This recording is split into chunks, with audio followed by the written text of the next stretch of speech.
Sinai, we were commanded for the first time to build a tabernacle. And in fact, after the giving of the Torah at Mount Sinai, the tabernacle was built.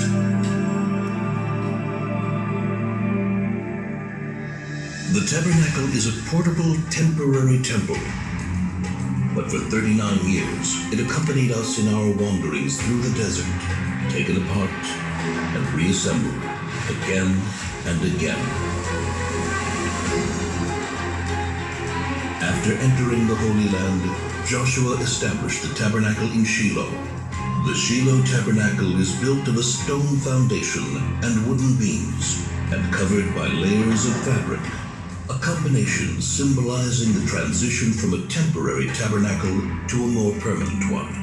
Shiloh is to be the dwelling place of the Shekhinah, the divine presence, the holiest site for the Jewish people for 369 years. The tabernacle was comprised of two main parts, the courtyard and the tabernacle tent. The tabernacle courtyard was rectangular, 100 cubits in length by 50 cubits in width, about 50 meters by 25 meters. In the heart of the courtyard stood the altar, made of wood overlaid with copper.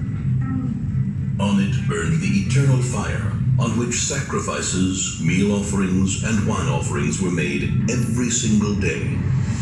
Since it is forbidden to ascend to the altar by stairs, the Kohanim, the priests, ascended by a ramp. Before the Kohanim begin the tabernacle service, they would purify their hands and feet in the copper laving basin which stood between the altar and the tabernacle tent. It is said that when the contributions for the tabernacle were collected in the desert, all the women donated their copper mirrors from which the laving basin was made. First thing in the morning, the Kohanim entered the tabernacle tent, the sanctuary, for the day's service. Twice a day, they burned incense on the gold-plated incense altar. A blend of 11 special spices, which were placed on the coals, and whose wonderful perfume wafted far into the distance.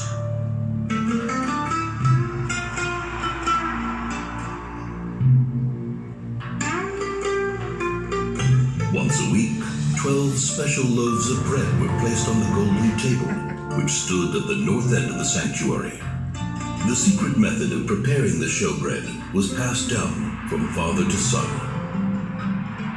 Every evening, the candles of the seven-branched menorah, which stood in the sun across from the table, were kindled. The menorah was made of a single piece of solid gold and ornamented with flower-like cups, buds, and blossoms. At the tip of every branch was a receptacle into which pure olive oil was poured. Ever since, the menorah has been one of the symbols of the Jewish nation.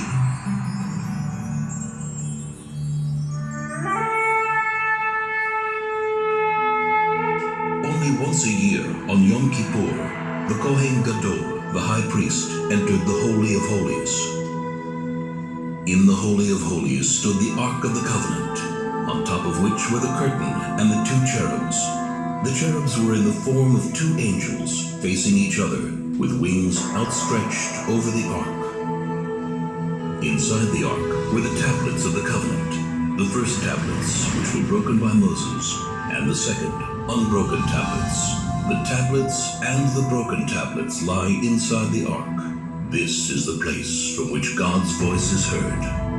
And I will speak to you from above the ark cover, between the two cherubs, which are above the ark of the covenant.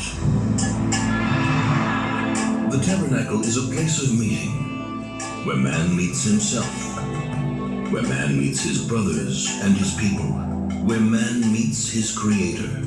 There is much more to it than meets the eye. The clues and secrets hidden in every part of the tabernacle and its vessels are many and lofty.